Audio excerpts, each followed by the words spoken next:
નમસ્કાર, ન્યૂઝ 18 ગુજરાતી માટે હું છું ઝિલન। ધોરણ 10 અને ધોરણ 12ની પરીક્ષાઓ માટે વિદ્યાર્થીઓ કેવી રીતે તૈયારી કરી શકે તેના માટે અમે લઈને આવ્યા છીએ સફળતાનો મંત્ર અને વિદ્યાર્થીઓ સારી રીતે તૈયારી કરી શકે તે માટે માર્ગદર્શન આપણે મેળવી રહ્યા છીએ એક્સપર્ટ્સની પાસેથી। તો ફિઝિક્સના સબ્જેક્ટની અંદર ધોરણ 12 વિજ્ઞાન પ્રવાહમાં ફિઝિક્સના સબ્જેક્ટની અંદર વિદ્યાર્થીઓએ કેવી રીતે તૈયારી કરવી તે આપણે જાણીશું। એક્સપર્ટ ટીચર આપણી સાથે છે ચિંતન કનાડિયા। ચિંતનભાઈ, સ્વાગત છે આપનું ન્યૂઝ 18માં। Thank you Chintanbhai. ચિંતનભાઈ, જે તમારો સબ્જેક્ટ છે ફિઝિક્સનો જે સબ્જેક્ટ છે તેની અંદર આ વખતે કેટલો અભ્યાસક્રમ પૂછાવાનો છે અને કેટલો ડિડક્ટ થયો છે, કેટલા ચેપ્ટર્સ ડિડક્ટ થયા છે? ફિઝિક્સની અંદર બેઝિકલી એવું કોઈ પર્ટિક્યુલર ચેપ્ટર ડિડક્ટ તો નથી થયા, પણ દરેક ચેપ્ટરમાંથી અમુક ટૉપિક એ લોકોએ આ વખતે બોર્ડની એક્ઝામમાં કેન્સલ કર્યા છે। અને બેઝિકલી જે એક્સ્ટ્રા એક્સરસાઇઝ જે છે, વધારાનું સ્વાધ્યાય એવું જે લખ્યું હોય છે ટેક્સ્ટમાં, એના જે ન્યુમેરિકલ્સ છે મોસ્ટલી બધા કેન્સલ થઈ ગયા છે। અને દરેક ચેપ્ટરની અંદર થોડુંક ટૉપિક કેન્સલ થયેલા છે। કોઈ પર્ટિક્યુલર આખા ચેપ્ટર ફિઝિક્સમાં કોઈ કેન્સલ થયા નથી એકચ્યુઅલમાં। જી, જો પ્રશ્નપત્રની આપણે વાત કરીએ તો પ્રશ્નપત્રનું માળખું કેવી રીતે રહેશે? જે દર વખતે હોય છે તેવું જ હશે કે પછી એમાં કોઈ ચેન્જીસ કરવામાં આવ્યા છે? આ વર્ષે પ્રશ્નપત્રનું માળખું થોડુંક ચેન્જ થયું છે એવું કહી શકાય। ઇન્ટરનલ ઓપ્શન્સ આ વખતે વધારે છે દર વર્ષની સરખામણીમાં। ફિઝિક્સની અંદર જો વાત કરીએ આપણે તો એની અંદર 50 માર્ક્સના MCQ એટલે કે આપણે ઓબ્જેક્ટિવ ક્વેશ્ચન્સ કહી શકીએ। 50 માર્ક્સની અંદર થિયોરિટિકલ એટલે કે સબ્જેક્ટિવ ક્વેશ્ચન્સ પૂછાશે એવું કહી શકાય। અને એ જે 50% સબ્જેક્ટિવ પોર્શન છે એમાં ફિઝિક્સમાં 2 માર્ક્સના પ્રશ્નો, 3 માર્ક્સના પ્રશ્નો અને 4 માર્ક્સના પ્રશ્નો આવવાના છે। એમાં એવું છે કે 2 માર્ક્સના ટોટલ છે ને 8 પ્રશ્નો આવશે, એટલે એ લોકોએ 12 પ્રશ્નો પૂછ્યા હશે, એમાંથી આપણે કોઈ પણ 8 એટલે ઇન્ટરનલ ઓપ્શનની જે હું વાત કરી રહ્યો છું એ વાત છે કે 12માંથી કોઈ પણ 8 પ્રશ્ન તમારે લખવાના આવશે, ગમે તે તમને જે આવડતા હોય એ જ પ્રમાણે। 3 માર્ક્સના ટોટલ 9 પ્રશ્ન પૂછાશે, એમાંથી કોઈ પણ 6 તમારે લખવાના આવશે। અને 4 માર્ક્સના 6 પ્રશ્નો આવશે, એમાંથી કોઈ પણ તમારે 4 લખવાના આવશે। એટલે આ રીતે ઇન્ટરનલ ઓપ્શન્સ છોકરાના હિતમાં આપેલા છે, એટલે ઘણું સારું પડશે છોકરાઓને। આ રીતની એની પેપર સ્કીમ છે આ વખતેની। જી, જેમ તમે કહ્યું કે 50 માર્ક્સના MCQs આ વખતે પૂછાવાના છે, તો MCQના પ્રશ્નોની અંદર પૂરેપૂરા માર્ક્સ વિદ્યાર્થીઓ મેળવી શકે એ માટે તેમને કેવી રીતે તૈયારી કરવી જોઈએ? બહુ સરસ ક્વેશ્ચન પૂછ્યો છે બેન, બિકોઝ MCQ વસ્તુ એવી છે કે એની અંદર તમે ઇઝીલી માર્ક્સ સ્કોર કરી શકો છો। સબ્જેક્ટિવ પોર્શનમાં શું છે કે તમારે લખવાનું આવશે, એટલે શક્ય છે કે નાની મોટી ભૂલો થતી હોય છે, એટલે એમાં સામાન્યતઃ થોડા ઘણા માર્ક્સ પણ કપાઈ જતા હોય છે। પણ MCQમાં શું છે કે તમે જો પ્રેક્ટિસ બરાબર કરેલી હોય તો એમાં કોઈ માર્ક્સ તમારો કોઈ કાપી ના શકે। એટલે ફિઝિક્સની અંદર આ એક બહુ સારી વસ્તુ એ છે કે 50 માર્ક્સના MCQ પૂછાય છે। જો તમે એની વ્યવસ્થિત પ્રિપરેશન કરી હોય તો આમાં સહેલાઈથી ખરેખર તો બીજા સબ્જેક્ટિવ પોર્શનમાં માર્ક્સ લાવવા માટે જેટલી મહેનત કરવી પડે એના કરતાં MCQની અંદર તમે થોડીક જો સિસ્ટમેટિક પ્રિપરેશન કરો ને તો સહેલાઈથી માર્ક્સ સ્કોર થતા હોય છે। તો એકચ્યુઅલમાં MCQની અંદર જો માર્ક્સ તમારે લાવવા હોય તો શું કરવું જોઈએ, તો એના વિશે પણ હું તમને થોડીક વાત કરું। MCQ જનરલી એવું છે કે આપણા ટેક્સ્ટબુકની અંદર જે થિયરીઓ અને જે ન્યુમેરિકલ આપેલા છે મોટાભાગે એના પર આધારિત MCQ પૂછાતા હોય છે, પણ એની થોડી એક્સ્ટ્રા પ્રિપરેશન કરવી ખૂબ જ જરૂરી હોય છે। તો આ માટે તમારે સ્વાધ્યાયની અંદર જે ટેક્સ્ટબુકની અંદર જે સ્વાધ્યાય આપેલો હોય છે એમાં જે પ્રશ્નો હોય છે એમાં ઘણા ખરા MCQને લગતા પ્રશ્નો હોય છે। આ ઉપરાંત તમે એક્ઝામ્પલર્સ નામની આ બુકની એક NCERTના બુકની જ એક એક્ઝામ્પલર નામની એક બુક આવતી હોય છે, બોર્ડવાળાએ જ બહાર પડેલી છે, એના MCQ પણ તમારે સોલ્વ કરવા જોઈએ। અને સૌથી મહત્ત્વની વાત, આપણા જે જૂના જે ટેક્સ્ટબુક હતી એની અંદર દરેક ચેપ્ટરમાં આપણી જૂની બુકમાં સ્વાધ્યાયમાં 20-30 જેવા સારી કક્ષાના અલગ અલગ ટૉપિકના MCQ આપેલા હતા। તો મારી દૃષ્ટિએ ભલે એ જૂની બુક હતી પણ એ તમારે 100% એ જૂની બુકના જે MCQs છે ટેક્સ્ટબુકની પાછળ જૂની ટેક્સ્ટમાં જે આપેલા હોય એ 100% કરવા જોઈએ। અને બોર્ડવાળાએ જૂની બુકમાં એટલે લાસ્ટ યરના જે સિલેબસમાં સ્વ અધ્યયન પોથી નામની બોર્ડવાળાએ જ એક બુક બહાર પાડેલી હતી જેની અંદર ઘણા બધા MCQ સારા કક્ષાના આપેલા હતા। આ બે વસ્તુ જો તમે કરી લો ને, એક તો જૂની ટેક્સ્ટબુકમાં પાછળ આપેલા સ્વાધ્યાયના MCQ અને બોર્ડવાળાએ જ સ્વ અધ્યયન પોથીની બુકમાં ઘણા બધા MCQ આપેલા છે ચેપ્ટર વાઇઝ, આ બે વસ્તુ જો કરી લેવામાં આવે અને એને રીતસર સોલ્વ કરવામાં આવે, MCQ એવી વસ્તુ છે કે જે ગોખી ના શકાય, એટલે તમે એને જો એક MCQ લઈ અને તમે એને જાતે સોલ્વ કરી નાખો તો એટલું કરો ને તો MCQમાં મારી દૃષ્ટિએ સહેલાઈથી તમે માર્ક્સ આરામથી સારા માર્ક્સ તમે પ્રાપ્ત કરી શકો છો. ફિઝિક્સના સબ્જેક્ટની અંદર જે ન્યુમેરિકલ્સ પૂછાતા હોય છે તો એ કેટલા માર્ક્સના હોય છે અને તેની તૈયારી કેવી રીતે વિદ્યાર્થીઓએ કરવાની હોય છે? બેન, આપણે જે રીતે વાત કરી કે ભાઈ ફિઝિક્સની અંદર ટોટલ 100 માર્ક્સનો જે પેપર હશે એમાંથી 50 માર્ક્સના MCQ હશે. MCQ કઈ રીતે પ્રિપેરેશન કરવા એની મેં વાત કરી. બાકીના જે 50 માર્ક્સનો જે પોર્શન આવે છે જેની અંદર મેં વાત કરી એ પ્રમાણે 2 માર્ક્સના, 3 માર્ક્સના અને 4 માર્ક્સના પ્રશ્નો પૂછાતા હોય છે. એની અંદર અત્યાર સુધીનું એનાલિસિસ, અત્યાર સુધી મારું જે ઓબ્ઝર્વેશન છે, અનુભવ છે, એ પ્રમાણે હું કહી શકું કે એ 50 માર્ક્સમાંથી 30 માર્ક્સમાં લગભગ ન્યુમેરિકલ આવતા હોય છે અને 20 માર્ક્સની અંદર થિયોરી આવતી હોય છે. એટલે બેન, તમારો પ્રશ્ન બહુ સાચો છે કે ભાઈ ન્યુમેરિકલ માટે શું કરવું, કારણ કે એ સબ્જેક્ટિવ પોર્શન જે આવે છે 50 માર્ક્સનું એમાં મહદઅંશે ન્યુમેરિકલ આવે છે. તો ન્યુમેરિકલને કઈ રીતે પ્રિપરેશન કરવું? તો મિત્રો, આ વખતે બહુ સારી વાત એ છે કે આ વર્ષે જે કોરોના પેન્ડેમિકને કારણે મોટાભાગના ચેપ્ટરની પાછળ સ્વાધ્યાયના જે અઘરા ન્યુમેરિકલ્સ કહી શકાય, જે વધારાનું સ્વાધ્યાય કરીને એ લોકોએ આપ્યું હતું, એ લગભગ કેન્સલ થઈ ગયું છે. એટલે છોકરાઓ માટે ખૂબ સારી બાબત એ છે કે જે અઘરા કહી શકાય એવા ન્યુમેરિકલ્સ મહદઅંશે નીકળી ગયા છે. તો મારી દૃષ્ટિએ અત્યારે હજી પણ એવો સમય છે કે તમે દરેક ચેપ્ટરમાં એક ન્યુમેરિકલ્સને લઈ અને થોડું વિચારી અને જાતે સોલ્વ કરવાનો પ્રયત્ન કરો અને એકવાર લખી લો.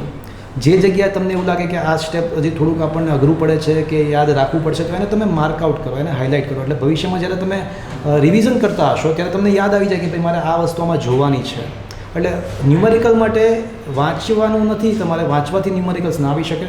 તમારે એક ચેપ્ટરના ન્યુમેરિકલ્સ લઈ અને હજી એવો સમય છે કે તમે એને એકવાર બધા વ્યવસ્થિત સોલ્વ કરી નાખો, જાતે લખી નાખો. એટલે આ એક વસ્તુ છે. બીજી વસ્તુ, અત્યાર સુધી ફિઝિક્સનું જે એક્ઝામની અંદર જે પૂછાતું હોય છે એમાં મહદઅંશે ન્યુમેરિકલ્સ ટેક્સ્ટબુકના જ આધારિત હોય છે.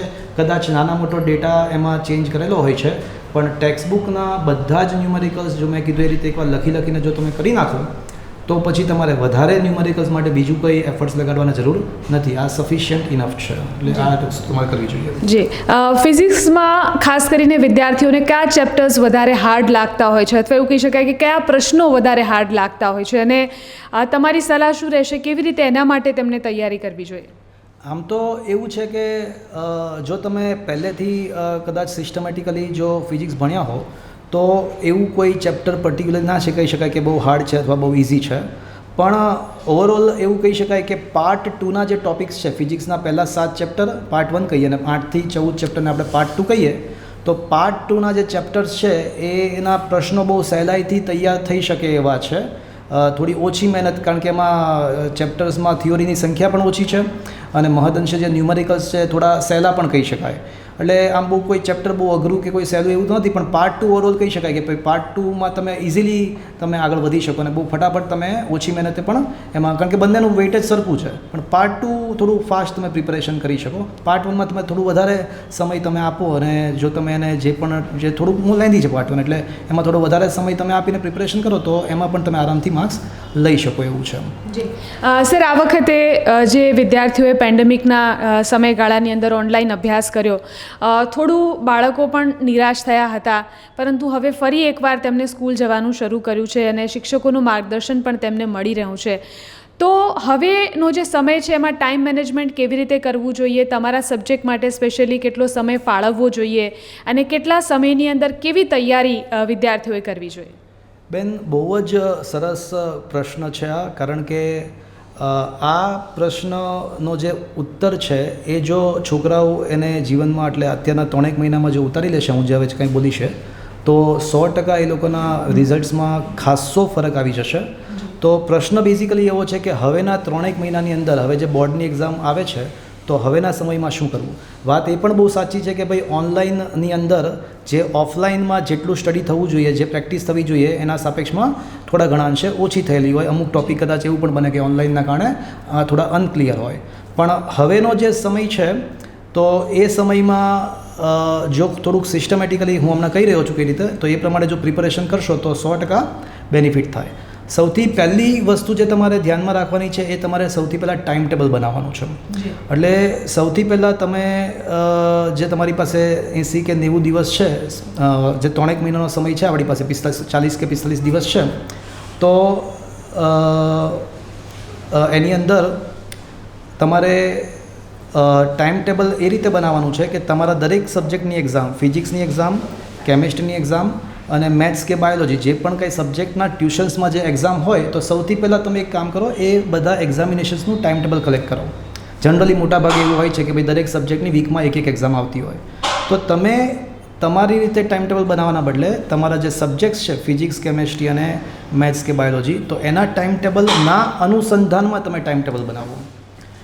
એટલે ધારો કે ફિઝિક્સની એક્ઝામ, જે ફિઝિક્સના કોચિંગ ઇન્સ્ટિટ્યૂટ કે તમે જે વિચારો છો એ ધારો કે દર સન્ડે એક્ઝામ્સ છે, તો તમારે એવી રીતે તમારું ટાઈમ ટેબલ બનાવવાનું કે ભાઈ સન્ડે અને આગળનો સેટરડે એ બંને દિવસ ફિઝિક્સની તૈયારી થાય. પછી માની લો કે કેમેસ્ટ્રીનો ટાઈમ ટેબલ તમારું ટ્યુઝડે આવે છે, તો મંડે અને ટ્યુઝડે તમારે કેમેસ્ટ્રીની પ્રિપરેશન કરવી જોઈએ.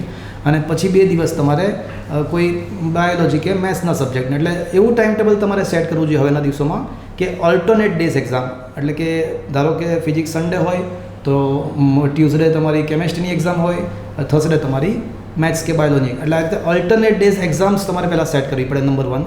નંબર 2, અને દરેક સબ્જેક્ટને 2-2 દિવસ તમારે ફાળવવાના. અને એ ડ્યુરેશનમાં તમારે શું પ્રિપેરેશન કરવાનું, તો તમારા જે કોચિંગ ઇન્સ્ટિટ્યૂટમાં જે એક્ઝામ્સ જે ચેપ્ટરની જે લેવાની છે જે તે સબ્જેક્ટની તમારે એ પ્રિપેરેશન કરવાનું. અર્થાત સિમ્પલ શબ્દમાં એવું કહી શકાય કે તમારું ટાઈમ ટેબલ અને તમારા કોચિંગ ઇન્સ્ટિટ્યૂટના ટાઈમ ટેબલને સિંક્રોનાઇઝ તમારે કરવાનું છે.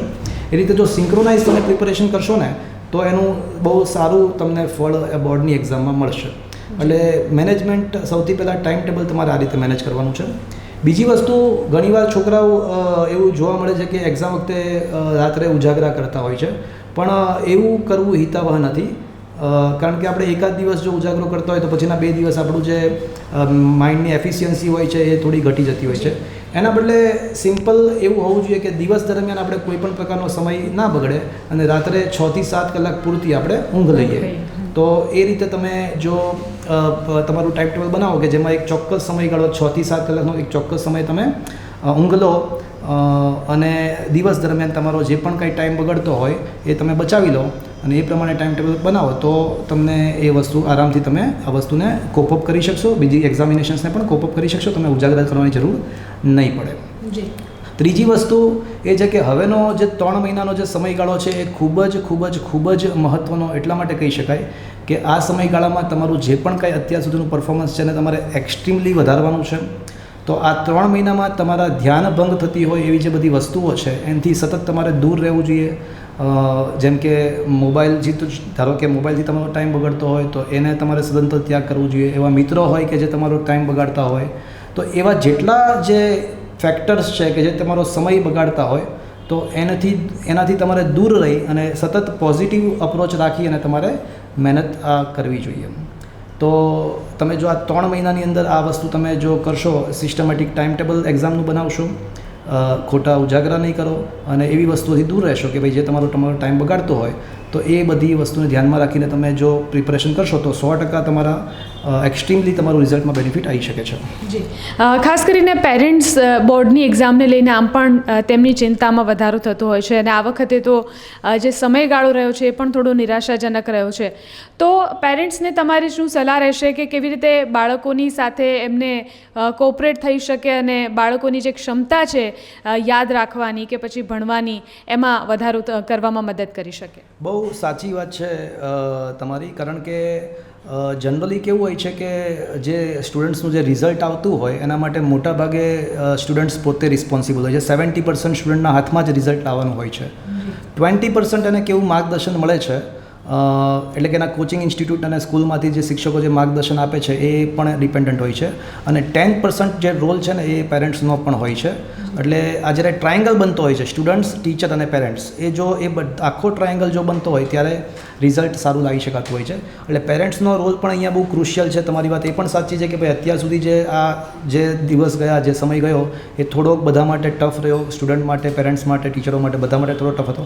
પણ વાસ્તવિકતા એ છે કે હવે આપણી પાસે 3 મહિનાનો સમય છે અને આપણી પાસે બોર્ડની એક્ઝામ્સ છે. તો આ સમયમાં સ્ટુડન્ટે મેં કીધું એ પ્રમાણે થોડું મેનેજમેન્ટ સાથે એકદમ સિસ્ટમેટિકલી અને ધ્યાન ભંગ ના થાય એવા જે ફેક્ટર્સ છે ધ્યાન ભંગ કરતા એનાથી દૂર રહીને પ્રિપરેશન કરવી જોઈએ. પેરેન્ટ્સે આ સમયમાં સતત સ્ટુડન્ટ્સને પ્રોત્સાહન આપવું જોઈએ. ધારો કે કોઈ એક્ઝામમાં ઓછા માર્ક્સ આવે છે તો એને ખીજાવાના બદલે એવું કહેવું જોઈએ કે ભાઈ તું આવતી એક્ઝામમાં થોડું વધારે પ્રયત્ન કર, આના કરતાં વધારે માર્ક્સ લાવવાનો ટ્રાય કર. હા, અને સામે પક્ષે એ પણ છે કે જો સ્ટુડન્ટ્સ કોઈ એક્ઝામ સ્કીપ કરતો હોય કે દિવસ દરમિયાન ટાઈમ બગાડી નાખતો હોય તો એવા સંજોગોમાં એને પ્રેમથી એવું પણ સમજાવવું જોઈએ કે ભાઈ તમારી આ બોર્ડની એક્ઝામ છે અને સ્ટુડન્ટે સમજવું પણ જોઈએ કે ખરેખર આ બોર્ડની એક્ઝામ છે તો આપણે આ સમય ના બગાડીએ, પેરેન્ટ્સનું માનીએ, ટીચરનું માનીએ અને આપણે આપણો જે ગોલ છે એને સિદ્ધ કરીએ. એટલે પેરેન્ટ્સે સ્ટુડન્ટ્સનું થોડુંક ઓબ્ઝર્વેશન કરવું પડે, એને પ્રોત્સાહિત કરવો પડે, યોગ્ય જગ્યાએ ટોકવું પણ પડે અને ઘરમાં એવું પોઝિટિવ વાતાવરણ ક્રિએટ કરવું પડે કે જેથી કરીને છોકરાને એવો ઉત્સાહ રહે કે ભાઈ હું આ સતત મારી બોર્ડની એક્ઝામ છે તો હું એને મેક્સિમમ મારા એફર્ટ્સ લગાડીને મારા લેવલ બેસ્ડ પ્રિપરેશન કરીને હું એમાં માર્ક્સ લઈ દઉં. એટલે એવું પોઝિટિવ એટમોસ્ફિયર થોડું પેરેન્ટ્સ ક્રિએટ કરે. બીજી વાત કે અત્યારના સમયમાં પેરેન્ટ્સે પણ જે સોશિયલ ફંક્શનિંગ છે કે પાર્ટીઝ છે કે 2-3 દિવસની ટ્રીપ વગેરે એવું પણ હવે થોડું એવોઇડ કરી અને છોકરાના હિતમાં ડિસિઝન લેવા જોઈએ. જી બિલકુલ. ચિંતન સર, તમે અમારી સાથે જોડાયા, વિદ્યાર્થીઓને જે માર્ગદર્શન આપ્યું તે બદલ આપનો ખૂબ ખૂબ આભાર. Thank you. તો સફળતાનું મંત્રની અંદર અલગ અલગ વિષયોની તૈયારી વિદ્યાર્થીઓ ખાસ કરીને બોર્ડની એક્ઝામ માટે કેવી રીતે કરી શકે તે અમે તમને સારી રીતે જણાવી રહ્યા છીએ અને એટલે જ 10મા અને 12મા ધોરણના વિદ્યાર્થીઓને આજે વધારાનો સમય મળ્યો છે તેનો સદુપયોગ સારી રીતે થાય અને પરીક્ષામાં તેઓ સારી રીતે પરફોર્મ કરી શકે તે બદલ તેમને ખૂબ ખૂબ શુભેચ્છાઓ.